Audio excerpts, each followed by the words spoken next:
Thank you for the welcome. And I looked at my notes. You gave me a call a couple of months ago.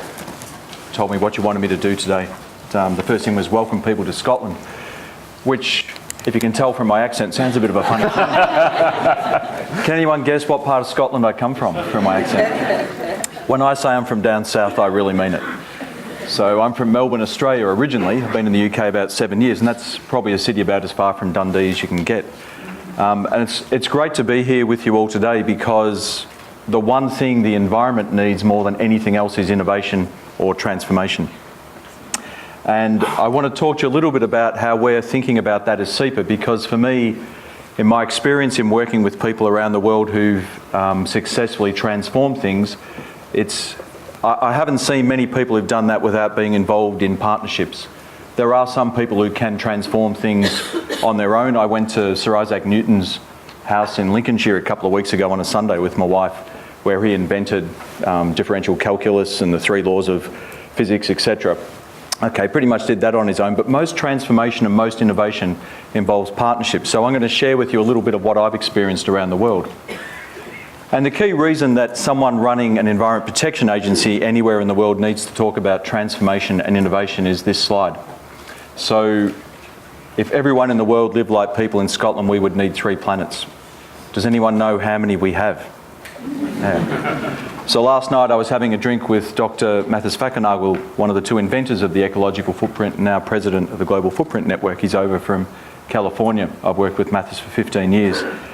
And he's here to help us work with the City of Stirling in particular about, with their city deal, how can they build a successful future, not blow 500 or 600 million building what we've always built. Not just physically, but in terms of how they spend that money to create a very different future. We're heading in the wrong direction. The country I come from is up near 5 planets. Australia used to be very good at sport. We used to win lots of things. We now come below the UK in the Olympics. That's like a national disgrace. But we're very competitive. We have to win at something, at least overusing natural resources. We're winning at something. That's really awful, particularly in swimming. Like, I ran the Northern Ireland Environment Agency before I came here, and I got there November the 12th, 2012. And in December, I literally hadn't seen a bit of blue sky for the first 4 weeks. And someone brought me the bathing water results. He said, "Oh, bad news, boss. Some of our beaches, it's not very good to swim at." And I'm sitting there thinking, why do you lunatics want to swim in the waters? It wasn't the public position we put out. This is being recorded. I just remembered this is being recorded, isn't it? But we're all heading in the wrong direction. There isn't a country that has reversed its use of the planet yet.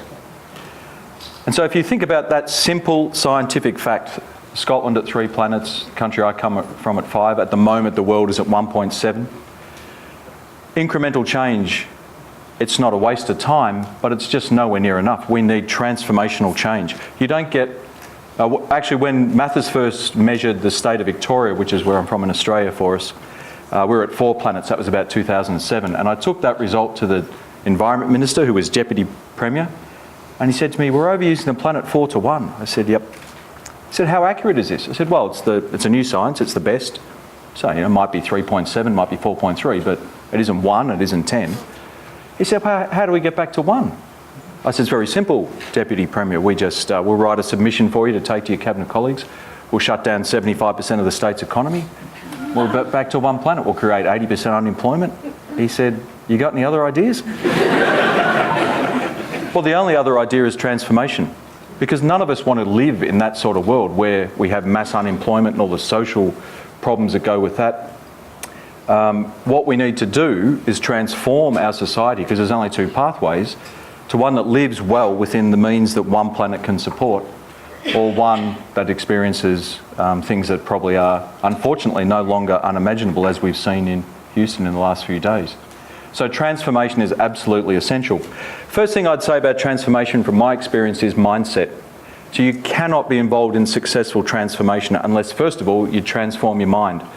And I'm 54, I had my birthday a couple of weeks ago, and I think this is how I think all the time. I'm always thinking about innovation and transformation. And I'm not a psychologist or sociologist or trained in anything that really is about human understanding. I'm actually trained as an economist, which is supposed to be about understanding human behaviour, but to me it's a bit more like astrology on a university campus where we think all human behaviour can be mathematically modelled. But I know that inside me, the way things have been done, what I've experienced in life is in my sort of mindset DNA, and I'm always trying to fight it. So let me give you a couple examples of a mindset for transformation. The first chief executive I worked for at the Environment Protection Authority in the state of Victoria, each state in Australia has an EPA, Dr. Brian Robinson, he was like a second father to me. Unfortunately, he passed away not long after he retired. But he ran the EPA in Victoria for 15 years, and he was originally from Belfast. Now, EPA is the core product for us, if you like. We do lots of things, but the core product is a licence or a permit for a factory or a fish farm or something like that. And they'll usually be 20, 30, 40, 50 pages, deliberately written so that no one can understand them. And Brian, at that time, we might have had 1,000 of these licences for different factories. They're all for individual factories. So you might be a company, you might have 20 or 30 of these things for individual factories. And they're all, well, they weren't inconsistent really, but they weren't easy to understand in relation to each other. And I was a middle manager, and I said, look, Brian, I think we can transform these licences and we can get them from 50 pages down to 35 and make them simpler, etc. And we were walking to a conference that he was opening, and he stopped me and he said, young man, this is 20 years ago nearly, he said, this is what a licence should be in the state of Victoria for a company, an environmental licence. He got out his driver's licence, you won't be able to see it. He said, the environment is so precious and underpins every single thing we do, you either should be qualified and trusted to use it or you shouldn't be. And if you're good enough to use it, we shouldn't have to write a 50-page document to tell you what to do. Now, about 2006, I led a major bill through Parliament for the Minister, which created corporate licensing. EPA's licensed individual facilities. The first place in the world, state of Victoria, to have the ability to have a corporate licence. And the first one was a water company with 26 licences for 26 different wastewater treatment plants, 224 pages in those 26 licences. We got it down to one licence and just 3 pages. And the 3 pages said just the outcomes. No more phosphorus in the river than this, no more nitrogen, no noise and odour beyond the site boundaries. And about 6 months later, I heard one of the environment manager for the company was speaking. He didn't know I'd wandered into the back of the conference because we didn't have people blocking us getting into the room, as you're doing so well. You guys should come and join a regulatory authority. It's absolutely brilliant. And he said, we gave this new licence to one of the guys working, an Australian guy, was out in the bush running one of these treatment plants in his overalls, and he got this 3-page licence. They'd never given them the licences before. They used to write an interpretation document. This guy said, why didn't they tell me that's what they wanted me to do 20 years ago? I can achieve that. But we never thought to make it so simple. The great thing then was, with the CEO of the company and his board and executive, we said, well, that's compliance. So that's what you've got to do. What could you do to transform? They agreed to go carbon neutral, they agreed to do innovation in their supply chain, and there was a third major thing that they agreed to do, which I can never remember. Normally I say they agreed to do 3 things, and then I get to that, I have to say that. I didn't say that at the start, I could have got away with it, I could have said 2. So, for SEPA, what we're focusing on in our new regulatory strategy, which is called One Planet Prosperity. So that's trying to say to the people of Scotland, and in particular the people we regulate, there is only one planet. We want Scotland to be prosperous. You can only be prosperous in the long term within the means of one planet, and the long term is becoming much shorter, as we're seeing around the world. Most regulators would say their job is to get people to comply with the law. So most EPAs, you never get everyone to compliance. I don't know an EPA that's got everyone to compliance. So if you could achieve that, you'd be the only EPA in the world's history to get everybody regulated to compliance. That's an extraordinary achievement. But it just ain't good enough. Like if we're at 3 planets, we might get Scotland, if we do that, back to 2.7. Well, that's useful, it's important, particularly important for local environmental quality. If you're living around a landfill that smells and that's awful, that's a horrible way to have to live. We need to fix that. But it won't get us anywhere near transforming Scotland into a society that can be successful within the means of one planet. So unashamedly, we want to help businesses go way beyond that and be profitable. Because the only reason you go beyond the law if you're a business, and we mainly regulate business, is if you can make money out of it. Now, in a sustainable society and economy, those businesses that use the planet as little as possible will be the ones that make money, and those that don't will go out of business, and the sooner the better. So how have we translated that? So I'm going to read to you from our 6 organisational characteristics, which sounds like I really want to sound like a government official. I'm going to read organisational characteristics.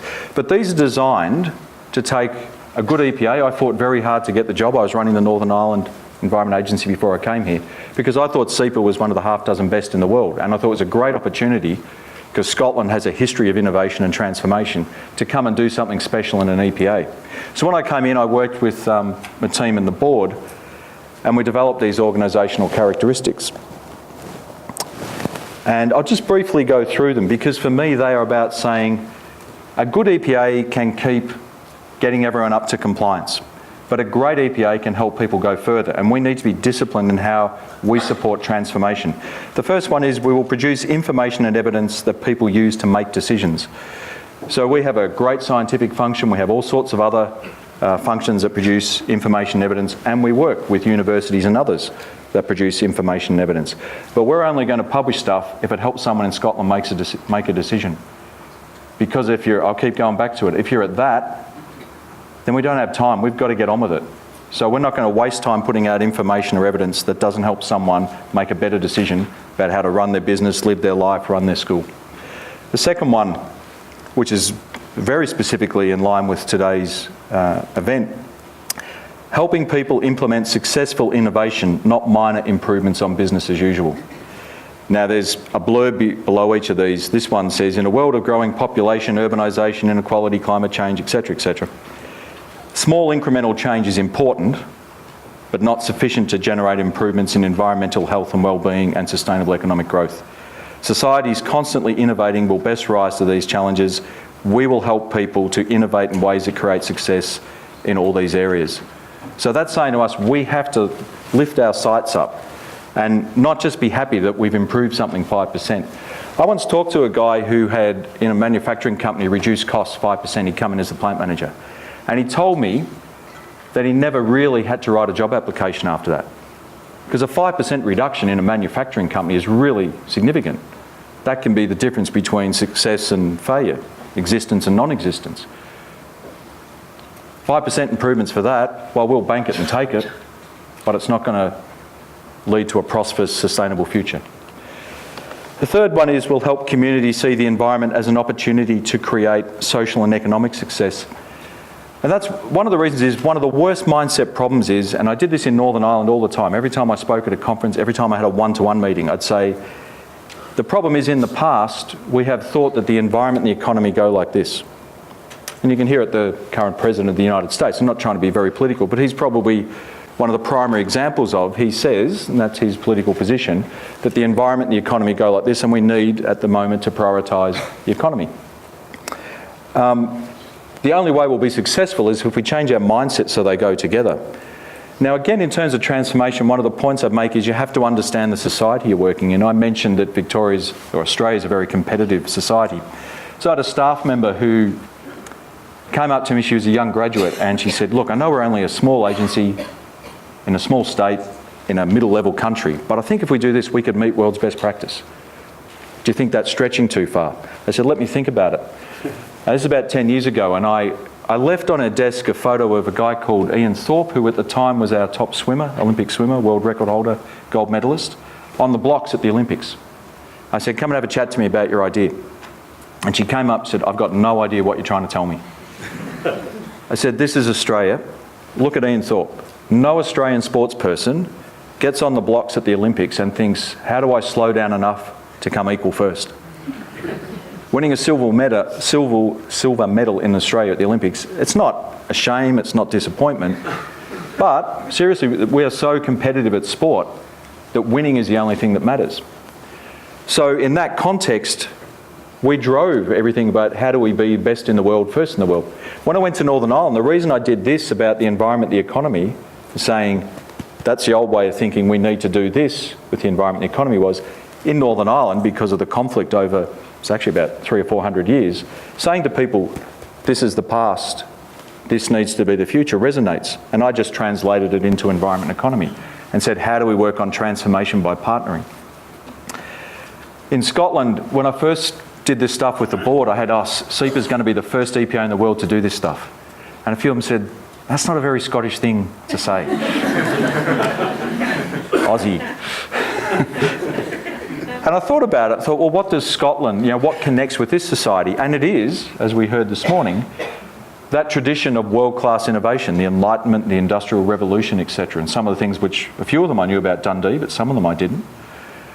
And so we have said we will be a world-class EPA because that resonates with our staff and our partners and stakeholders. So again, in transformation, you have to think about whether it's the nation you're working in, the organisation, what's the culture, and how do you change that mindset so that it fits in with the culture and allows people to move forward in big steps, not small steps.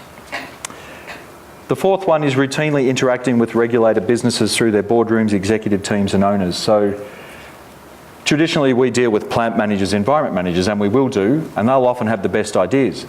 But they can do things about the plant. They can't decide what products are produced. They can't decide what happens through supply chains. It's the people in the boardrooms and the executive rooms. So we need to get high up in organisations, not just high up, but we need to get to the people who make the big decisions because, you'll get sick of me doing this, big decisions are needed to tackle this. An organisation that people are clamouring to work for is the fifth one. You wouldn't clamour to work for an organisation where you couldn't do the absolute best you could, where you couldn't walk in the door in the morning and think, I don't have to change who I am. This is a place where I can come and be who I am and the best I can be, and the best you can be is someone working on innovation and transformation. And the final one is using partnerships as our principal way of delivering outcomes.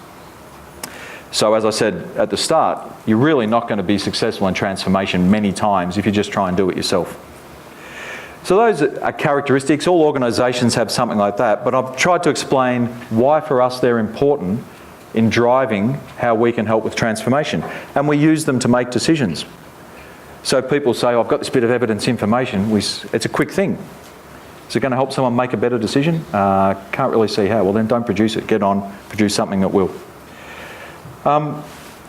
Two final things I want to talk about. And that thumbs up means how many minutes? One, okay. Is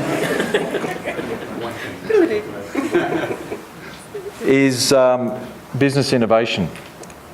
So that's the CEO of a company called Superglass. That used to be one of the worst performing environmental companies in Scotland. Didn't meet any of our standards. It's in Stirling. New management came in, Ken is the MD. They completely transformed it. We're about to close them down with a health and safety executive. They were so bad. They said, what have we got to do? Over the last couple of years, they have massively improved their environmental performance. They are now fully compliant, and they've signed Scotland's first Sustainable Growth Agreement, which is a new tool we have, to talk about how they're going to go way further. The environment, if you think about that, in Stirling, a manufacturer employing, I think it's about 150 people, most people would have said to us, don't go hard on their environmental performance because they're almost on the verge of shutting down. They were losing money. They now think the environment, massively improving their performance, is one of the things that saved them as a business and is now something that will drive them to be highly profitable. So they've become so successful, they've been bought by overseas investors, there's new money coming in. Ken's been promoted in the new holding company to be Managing Director of the European and North American business. That's success from transformation, and it came from their mindset, we're not going to see the environment as a problem that stops us, we're going to see it as an opportunity that will help us be successful. So I hope by sharing some of those insights into what I've seen in a couple of places that it gives you an idea of how transformation from an EPA's point of view can and should happen. And I look forward to participating with you over the rest of the day. Thank you.